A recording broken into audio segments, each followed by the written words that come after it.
जब से मोदी सरकार ने एक देश एक चुनाव कराने के लिए पैनल की घोषणा की है, तभी से विपक्ष केंद्र सरकार पर लगातार हमलावर है। इसी कड़ी में कांग्रेस सांसद राहुल गांधी ने भी एक राष्ट्र एक चुनाव अभियान की आलोचना की है। राहुल ने इसे भारतीय संघ और उसके सभी राज्यों पर हमला बताया है। बता दें कि 2 दिन पहले सरकार एक देश एक चुनाव की संभावना तलाशने के लिए पूर्व राष्ट्रपति रामनाथ कोविंद की अध्यक्षता में एक पैनल की घोषणा कर चुकी है, जिसके अंदर अधीर रंजन चौधरी, गुलाम नबी आजाद जैसे बड़े बड़े नेताओं और ब्यूरोक्रेट शामिल हैं। केंद्र सरकार के एक देश एक चुनाव अभियान पर राहुल गांधी ने ट्वीट कर कहा, इंडिया यानी भारत राज्य का एक संघ है। एक राष्ट्र एक चुनाव का विचार भारतीय संघ और उसके सभी राज्यों पर हमला है। गौरतलब है कि केंद्र सरकार ने लोकसभा और राज्य विधानसभा चुनाव एक साथ कराने की संभावना तलाशने के लिए एक पैनल की घोषणा की।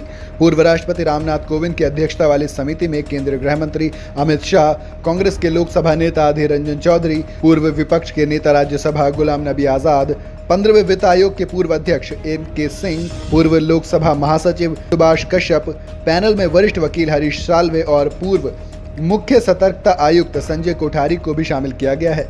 कानून राज्य मंत्री अर्जुन राम मेघवाल विशेष आमंत्रित सदस्यों के रूप में उच्च स्तरीय समिति में बैठक में भाग लेंगे। ये पैनल संविधान और अन्य वैधानिक प्रावधानों के तहत मौजूदा ढांचे को ध्यान में रखते हुए लोकसभा, राज्य विधानसभाओं, नगर पालिकाओं और पंचायत चुनावों को एक साथ आयोजित करने की जांच और सिफारिश करेगा। आपको बता दें कि इससे पहले अरविंद केजरीवाल भी इसका विरोध कर चुके हैं। उन्होंने वन नेशन वन इलेक्शन की जगह one nation one education, one nation one health की बात कही थी। उन्होंने कहा था कि इससे हमें कुछ नहीं मिलेगा, आम आदमी को वन नेशन वन इलेक्शन से कुछ नहीं मिलेगा, बल्कि बेहतर स्वास्थ्य और बेहतर एजुकेशन के लिए चर्चा करनी चाहिए। अब आखिर में आपको यह भी बता देता हूं कि वन नेशन वन इलेक्शन है क्या।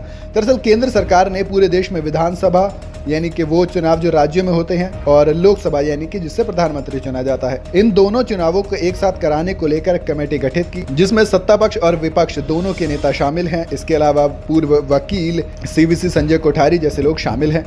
आपको बता दें कि इससे पहले केंद्र सरकार द्वारा जारी नोटिफिकेशन में कमेटी के कार्यालय को अभी तक स्पष्ट नहीं किया गया है।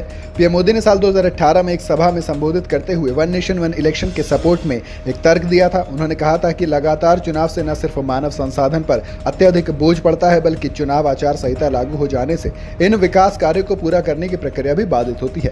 ऐसे में सवाल खड़ा होता है कि क्या विपक्ष की बात में दम है और वाकई वन नेशन वन इलेक्शन देश के लिए सही नहीं है, या फिर सत्ता पक्ष जो कह रहा है वो वाकई में सही है, यानी कि इसमें बहुत ज्यादा दिक्कतें आती हैं, मानव संसाधन पर ज्यादा बोझ पड़ता है और चुनाव आचार संहिता लागू होने से विकास कार्यों में भी दिक्कत आती है। मुझे कमेंट में जरूर बताइएगा।